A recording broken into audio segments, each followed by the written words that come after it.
सबसे बड़ी खबर तो ये है कि आईएमएफ का जो रिव्यू था उस पर स्टाफ लेवल एग्रीमेंट हो गया है, और अब उन्होंने जो अपने एलामिया जारी किया है उसमें वो मजीद पाकिस्तान को 1.3 बिलियन डॉलर्स की इमदाद जो है वो देंगे, ट्रांच रिलीज करेंगे। और ये कि ओवरऑल प्रोग्राम जो है वो जारी है, जो कि पहले बहुत खदशों का इजहार किया जा रहा था कि शायद ये प्रोग्राम आगे ना चल सके। पाकिस्तान ने बहुत सी कंडीशंस जो थी आईएमएफ की शायद उनको पूरा ना किया हो, लेकिन अब ऐसा लग रहा है कि वो हो गई हैं। तो जरा कुछ इसके ऊपर आपसे बात करते हैं कि पहले तो इस स्टाफ लेवल एग्रीमेंट के बारे में बताइए। और पाकिस्तान के आईएमएफ ने नोट किया है कि महंगाई जो है वो तारीखी सतह पर नीचे आ गई है। कहाँ 30-40% थी 2023 में, और अब तकरीबन 1.5% पे महंगाई की जो शरह वो है, रफ्तार इन्फ्लेशन, उसका उन्होंने जिक्र किया। तो जरा थोड़ा सा आप बताइए कि किन किन एस्पेक्ट्स में पाकिस्तान की इकोनॉमी जो है वो स्टेबलाइज हुई है। जी, शुक्रिया बहुत बहुत आपका।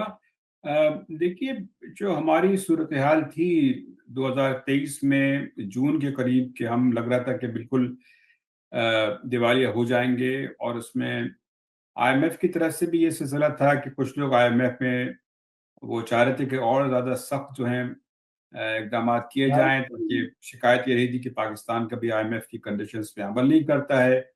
तो उसके आप तनाजुर में देखें तो सूरत हाल आज बहुत बेहतर हो गई है।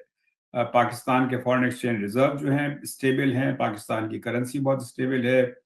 जो महंगाई है, महंगाई में कमी तो नहीं आई, लेकिन जिस रफ्तार से महंगाई बढ़ रही थी उस रफ्तार में बहुत कमी आ गई है।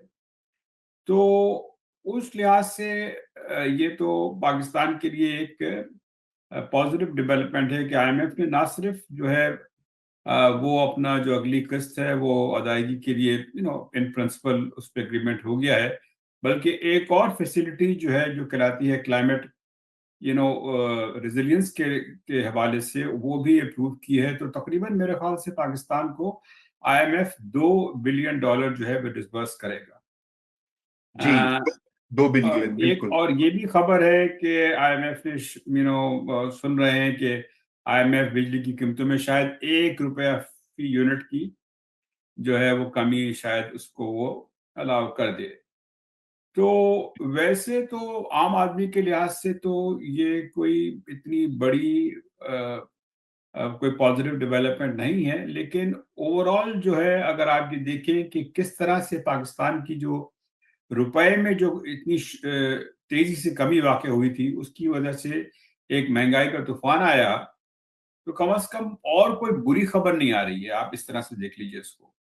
जी। और अ, मुझे लेकिन ये कहने के बावजूद भी कि आईएमएफ ने जो है हमें सपोर्ट किया है, आईएमएफ ने अभी ये भी रिव्यू एग्रीमेंट भी हो गया है, और फिर बोर्ड से भी मेरे ख्याल से अप्रूवल जल्द हो जाएगा।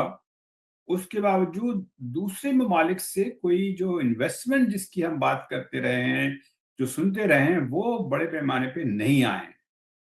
हम्म। तो और ये यकीनन जो है एक जो हमारे हुकूमत है उसके लिए ये तशवीश की बात होनी चाहिए, लेकिन हुकूमत तो मेरे ख्याल से इसी बात पे रिलीफ का जो है वो सांस ले रही है कि शुक्र है आईएमएफ के हवाले से अब कोई प्रॉब्लम्स नहीं है।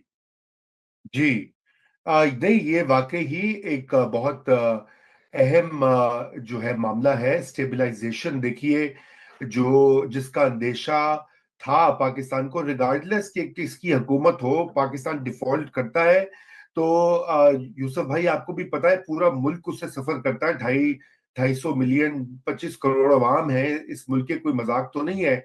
और ये बहुत ही श्रीलंका के हमने सीन्स देखे थे, और भी ममालिक जहाँ पे लातीनी अमेरिका में डिफॉल्ट हुआ है, वहां के अवाम पे क्या बीतती है। तो उससे तो हम पीछे आ गए। लेकिन आप जाहिर बात है, रिलीफ की आपने बात की, आम आदमी के लिए वो वाला पॉइंट बिल्कुल आपने अहम बात कही है। और मैं समझता हूं कि उसको भी हमें जो है आगे बढ़ के देखना होगा, और उसके ऊपर क्या किया जाए कि किस तरह से शराय तरक्की जो है, इकोनॉमिक ग्रोथ ऊपर जाए, ताकि नौकरियां नहीं लगे। नौकरियां नहीं लगेगी तो रोजगार नहीं पैदा होंगे, और वो इन्वेस्टमेंट से लिंक्ड है। आप जो कह रहे हैं इन्वेस्टमेंट का जो मामला है, तो ये क्या वजह है? हमने इसके ऊपर भी काफी पहले बात की थी, SIFC के हवाले से भी, आपको याद होगा, चंद एक माह कबल। और आपका उस वक्त भी यही ख्याल था कि मुश्किल है कि इस तरह के जो फैंसीफुल प्लान्स है वो एकदम इम्प्लीमेंट हो जाए। तो अभी क्या आपके ख्याल से क्या रुकावटें अभी भी है? ये सऊदी से कहते हैं कि वो गोल्ड माइनिंग, वो जो रेकोडिक में उनको शेयर मिलेगा, पाकिस्तान में मिनरल्स जो है उसमें बड़ा इंटरेस्ट है, तो क्या वजह है कि कुछ आगे मामला बढ़ नहीं रहा? देखिए, एक तो जो बहुत अहम बात है कि सारी हुकूमत की जो पॉलिटिकली जो मैं देखता हूँ सारी तवज्जो जो है वो ऑपोजिशन की तरफ और खास तौर पे इमरान खान और उनकी पार्टी से निमटने की तरफ, या और भी जो ऑपोजिशन की आवाजें हैं उनको कंट्रोल करने की तरफ ज्यादा है। हाँ। जहां तक ताल्लुक है इकोनॉमिक पॉलिसी का, वो मेरे ख्याल से उन्होंने ये डिसाइड कर लिया है कि अगर IMF से मामला ठीक चलते रहें तो फिर स्टेबल होगी। अब एक और इसमें जो है मेरे ख्याल से मुगालता है पॉलिसी लेवल पे, और वो ये है कि हमने बहुत बड़ा कोई अचीवमेंट किया है। मेरी नजर में ये अचीवमेंट तो है, लेकिन इसकी वजह जो है वो उसका ताल्लुक जो है उन ऐसी चीजों से भी है जो हुकूमत की पॉलिसी से नहीं रखते। जैसे कि मैंने बहुत मरतबा कहा है, तेल की कीमतों में कमी होने से, गंदम की प्राइसेस कम होने से जो है इसमें बहुत मदद मिली है, और ये इंटरनेशनली हुआ है।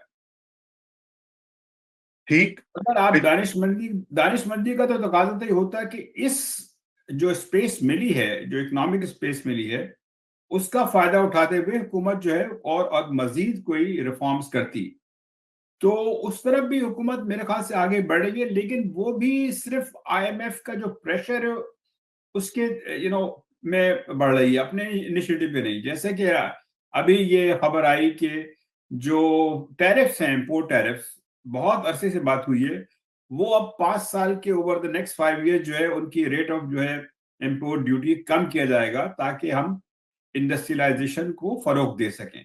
लेकिन ये भी IMF के प्रेशर के बाद हुआ है।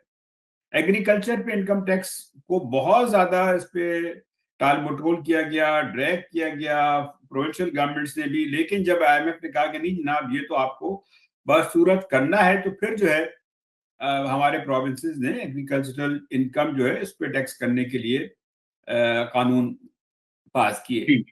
तो लगता, लेकिन अभी भी जो सूरत हाल ये है कि हमारे यहाँ जो तनख्वाहदार तबका है उसको बिल्कुल निचोड़ा जा चुका है। हाँ। वो कई 100 गुने से ज्यादा ये जो हमारी सैलरी क्लास है वो टैक्स दे रही है, अगर आप उनका मुकाबला कर लें जो हमारे रिटेल के या होलसेल के जो ट्रेडर्स जो हैं, जो शॉपकीपर्स हैं, या दूसरे जो ट्रेडर्स होते हैं।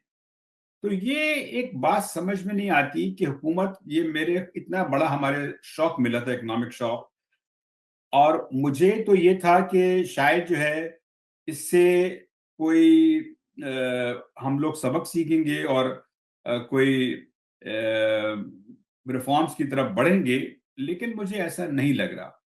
और जब तक हम तक रिफॉर्म्स की तरफ नहीं बढ़ेंगे, जो बैन-अल-अक़वामी दुनिया है, जो इन्वेस्टर्स हैं, उनको ये कॉन्फिडेंस नहीं होगा कि हाँ, वाकई पाकिस्तान ने अपनी गलतियों से सबक सीखा है और वो रिफॉर्म की तरफ जाना चाहते हैं।